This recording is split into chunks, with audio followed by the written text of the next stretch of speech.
तो हम सभी किरदार निभा रहे हैं। कोई किसी चीज का किरदार निभा रहा है, कोई किसी चीज का किरदार निभा रहा है। इसीलिए बस यहाँ एक बात ध्यान रखने की आवश्यकता है कि अगर पति और पत्नी, ठीक है, एक पति अपनी पति होने की भूमिका निभा रहा है तो उसमें ईमानदारी होनी चाहिए। तो पति होना सार्थक है। एक पत्नी को भी पूर्ण रूप में पत्नी होने का किरदार ईमानदारी से निभाना चाहिए, तो पत्नी जीवन सार्थक है, अन्यथा नहीं। कह दो जय श्री कृष्णा।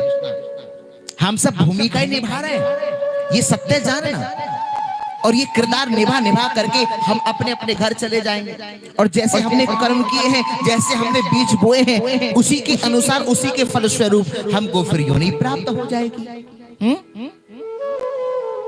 उसी के अनुसार, उसी के फलस्वरूप हमें फिर कोई और भूमिका मिल जाएगी, है कि नहीं?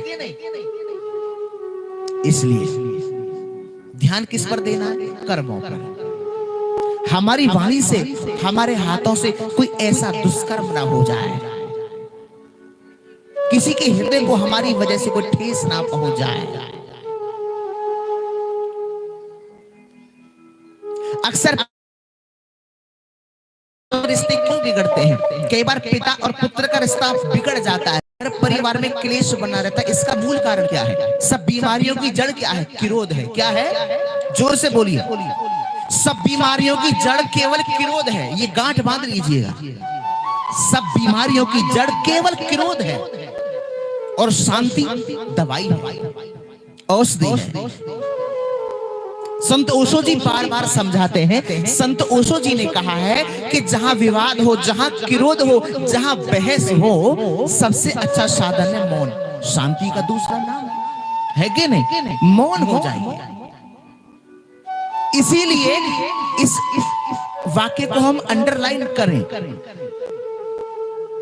सब बीमारियों की जड़ केवल क्रोध है और शांति औषधि है। कह दो कृष्ण भगवान की। तो ब्रज में रहना है तो क्या कहना है? जोर से कहें। इसीलिए भगवत प्रेमियों, जिसके जीवन में शांति का धन है, कृष्ण नाम का धन है, रघुवर नाम का धन है, वही अमीर है। इसीलिए आनंद केवल प्रभु की कथा में है, आनंद केवल कृष्ण की कथा में है। क्योंकि आनंद श्री कृष्ण को कहते हैं, आनंद राम को कहते हैं।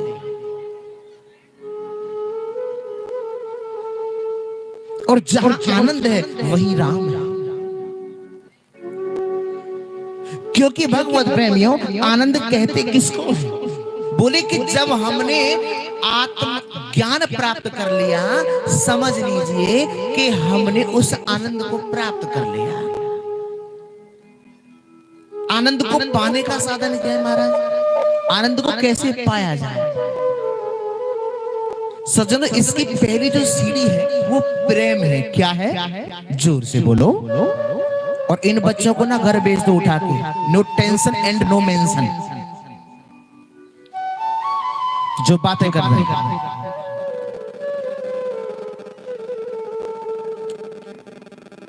तो भगवत प्रेमी, बिकॉज गॉड इज लव। प्रेम ही परमात्मा है। जहां प्रेम है वहां परमात्मा है, और जहां प्रेम नहीं है वहां परमात्मा होते हुए भी नहीं है। कह दो जय श्री कृष्ण। और क्या कहें साहब? आहा, बड़ी सुंदर बात कही है। सदगुरुदेव समझाते हैं। क्या? आइए।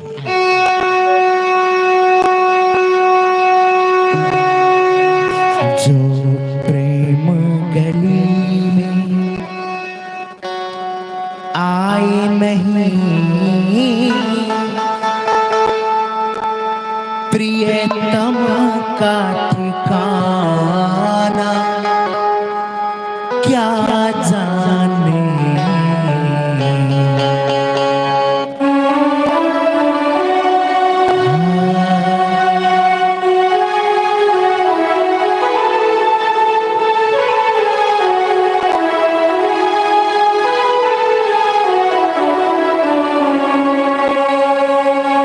जिसने कभी प्रेम किया ही नहीं,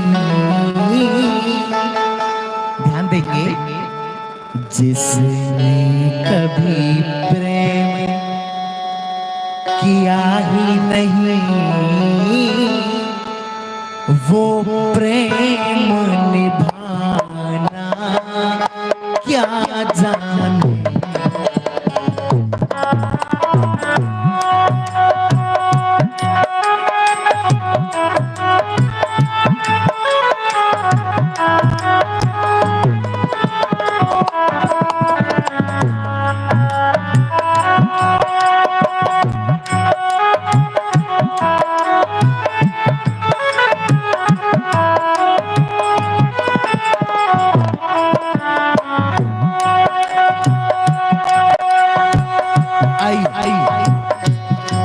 जो प्रेम गली में आए नहीं, जो प्रेम गली में आए नहीं, प्रियतम का ठिकाना क्या जाने।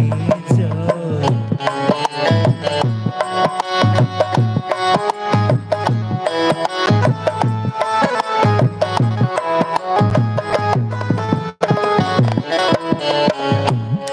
जिसने कभी प्रेम किया ही नहीं, जिसने कभी प्रेम किया ही नहीं, वो प्रेम निभाना क्या जाने। जिसने कभी प्रेम किया ही नहीं, वो प्रेम निभाना क्या जाने। जो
और सुनिए, जो वेद पढ़े और भेद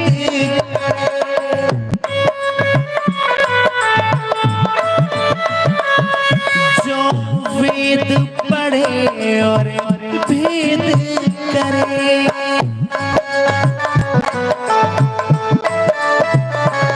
जो वेद पढ़े और भेद करे, जो वेद पढ़े और भेद करे, तो क्या मन में नहीं निर्मलता आए, मन में नहीं निर्मलता आए।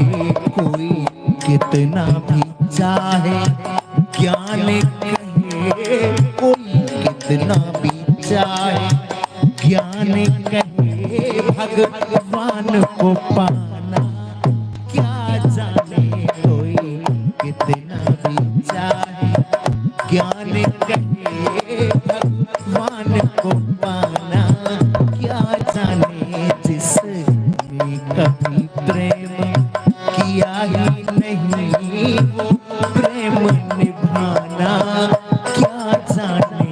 जो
गोरख धंधा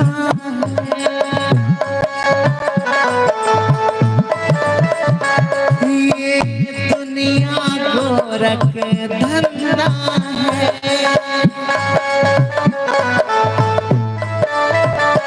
ये दुनिया गोरख धंधा है।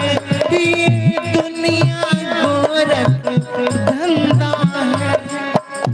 सब जग माया में अंधा है।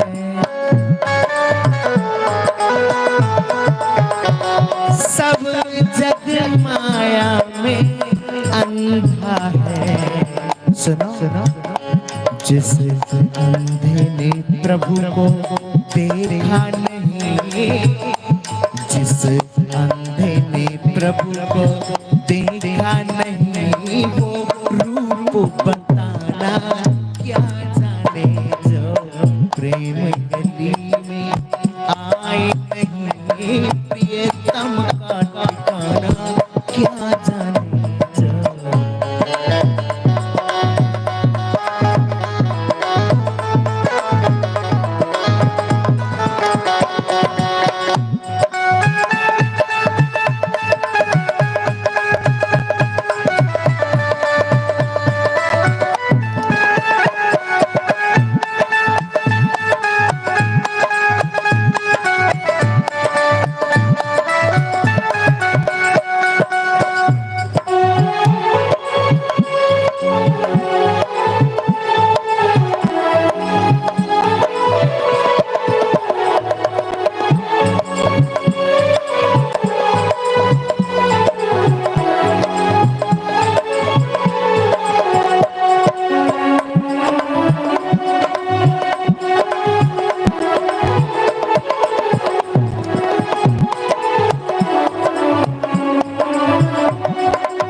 जिस दिल में ना पैदा दर्द हुआ,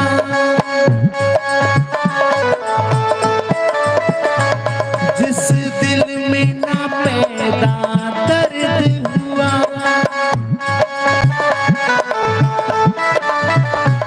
जिस दिल में ना पैदा दर्द हुआ, जिस दिल में ना पैदा दर्द हुआ, सुनो वो जाने पीर पराई क्या,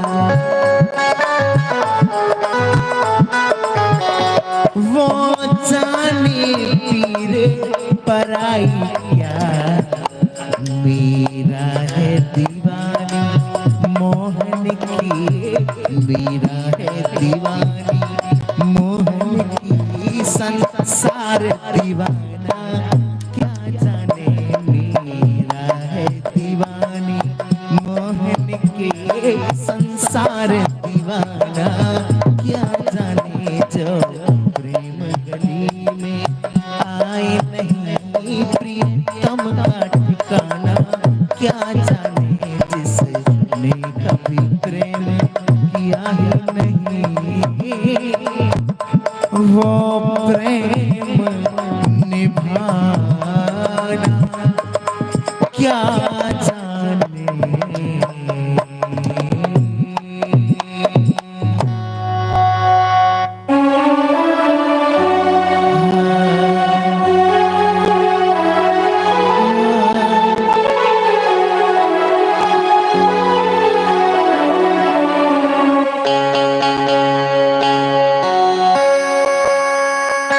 जो वेद पढ़े और भेद करे, मन में नहीं निर्मलता आए,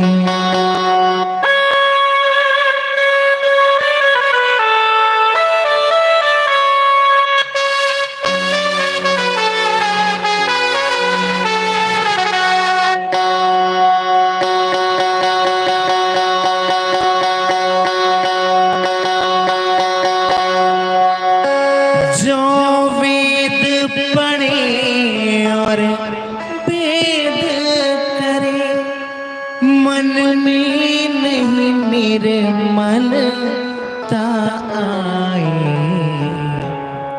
कितना भी चाहे ज्ञान कहे, भगवान को पाना क्या जाने। जो प्रेम गली में आए नहीं,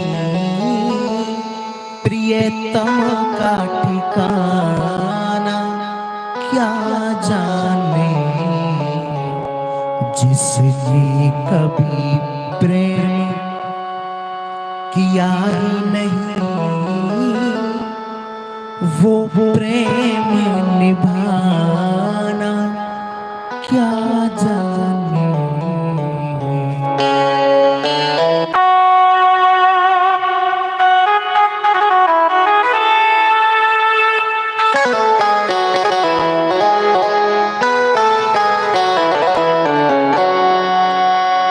ये दुनिया गोरख धंधा है,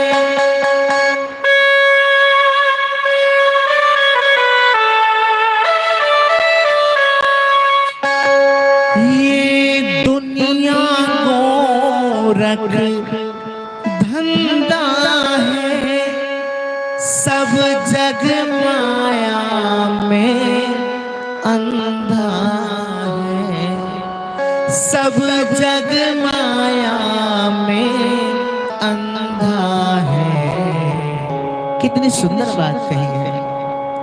जिस अंधे ने प्रभु को देखा नहीं,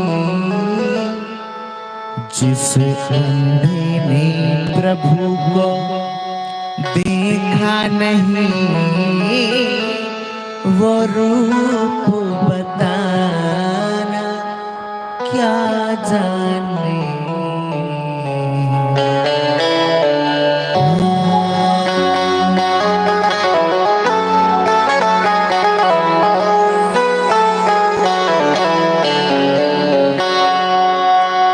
भगवत प्रेमी 5 नेत्रहीन लोग थे और उनके सामने हाथी को खड़ा कर दिया गया। तो एक ने हाथी के पैर को पकड़ लिया, पूछा ये क्या? बोले पिलर है। क्या है? पिलर है। पेट को पकड़ लिया, बोले क्या है? बोले ये घर है। तो भगवत प्रेमियों कहने का अर्थ है, कोई कहे दीवार है, कोई कुछ कहे। इसीलिए बड़ी सुंदर बात कवि ने कही है।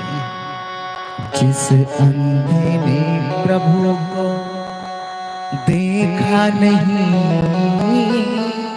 वो रूप बताना क्या जाने। जिसने कभी प्रेम किया ही नहीं, वो प्रेम निभाना क्या जाने।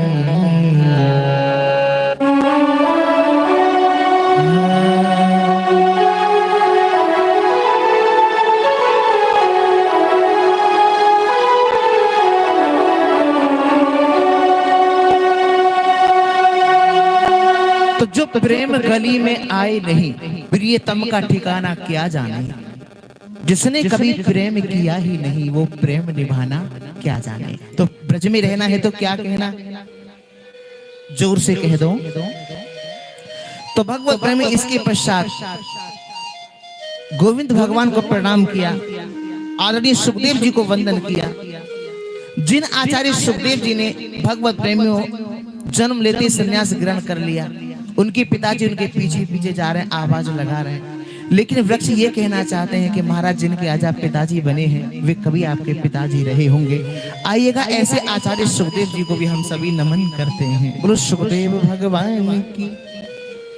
तो सज्जनों, जैसे आज इस पवित्र भूमि पर बैठ के कथा श्रवण करने को हम सभी एकत्रित हुए, ऐसे प्राणों की विद्या के लिए परम एकांत परम शांति वाला एक स्थान है, जिसको हम नेमी शरण के नाम से जानते हैं, हरि भक्ति। वहां पर 88,000 संतजन विराजमान है, जिनको हम शौनकादिक ऋषि कहते हैं।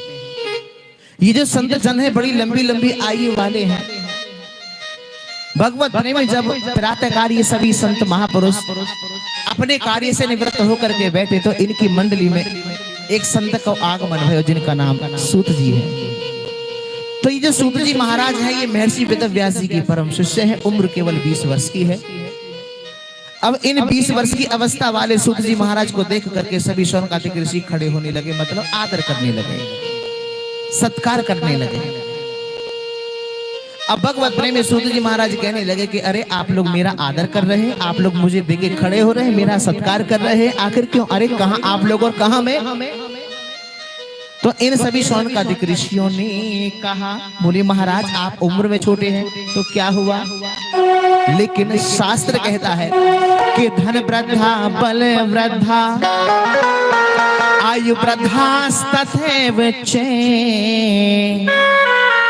ते सर्वेपि ज्ञान वृद्धाश्च किंकिरा शिष्य किंकरा।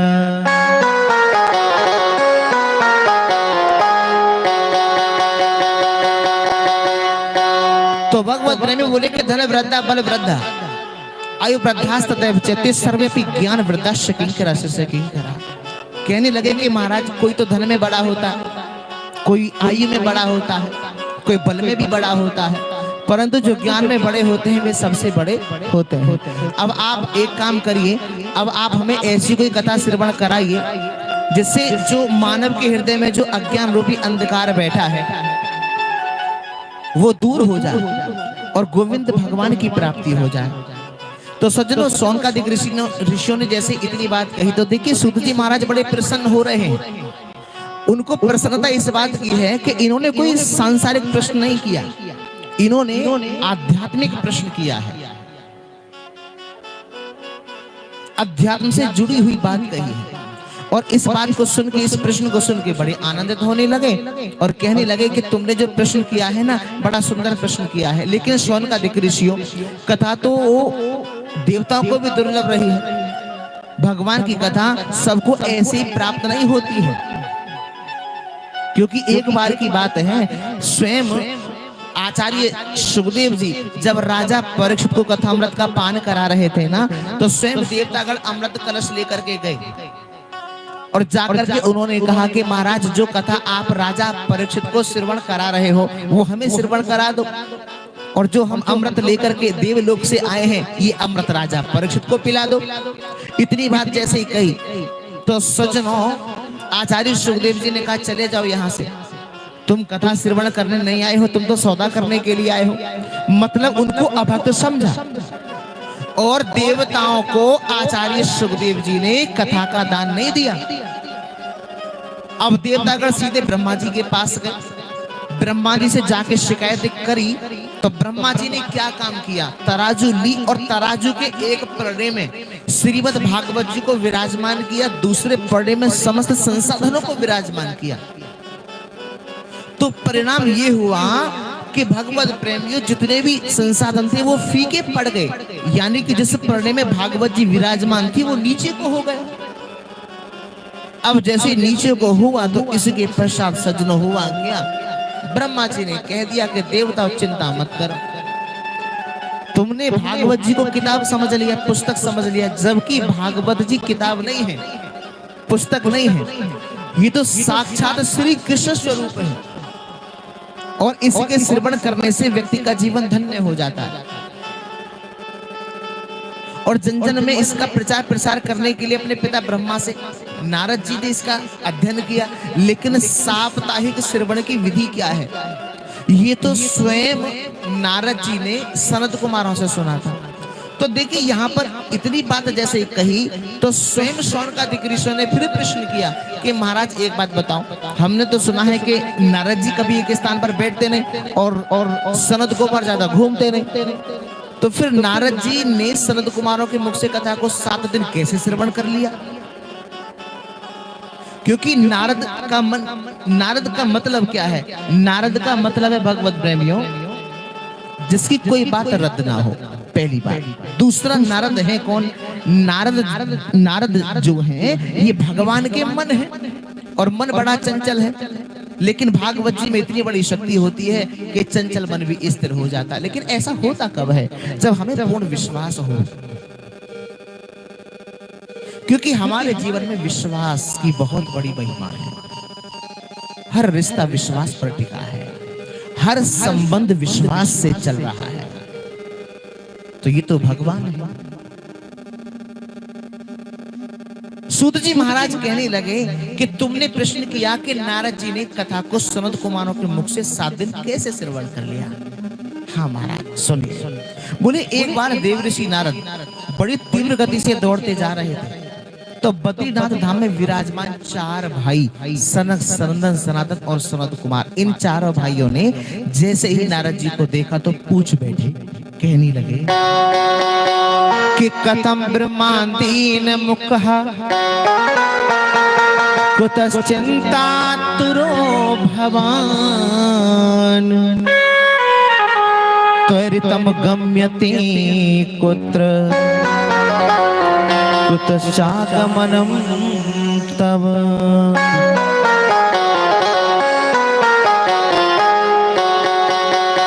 सनत कुमारों ने नारद जी से पूछा कथम ब्रह्मांडीन मुखा, पूछा कि नारद क्या बात है, आज आप उदास क्यों हैं? हमने तो सुना है कि अगर रोता हुआ व्यक्ति भी एक बार आपका दर्शन कर ले तो वो भी मुस्कुराने लगता है, वो भी हंसने लग जाता है, लेकिन आज आप स्वयं इतने दुखी हैं। ये सत्य जानना भगवत प्रेमी, जीवन में संत का दर्शन हो जाए। जब संत मिलने हो जाए,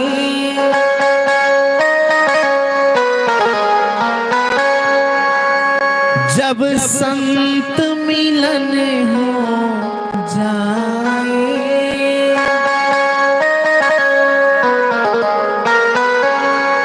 तब इतना समझ लेना अब हर से मिलन होगा।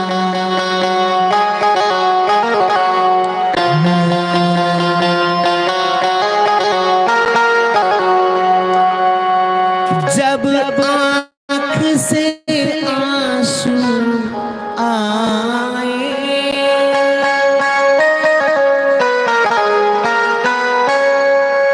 जब आँख से आंसू आए, तब इतना समझ लेना अब हर से मिलन होगा।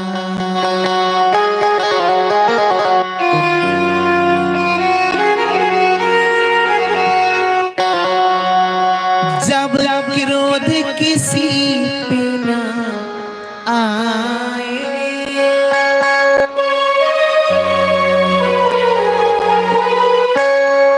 जब क्रोध किसी पे ना आए, तब इतना समझ लेना अब हर से मिलन होगा।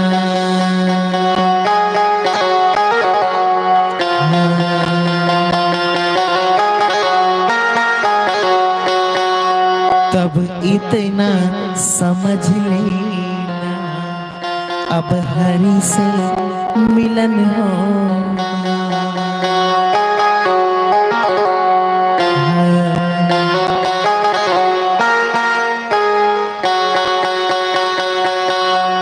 इधर दोनों ही बड़भागी हैं। नारद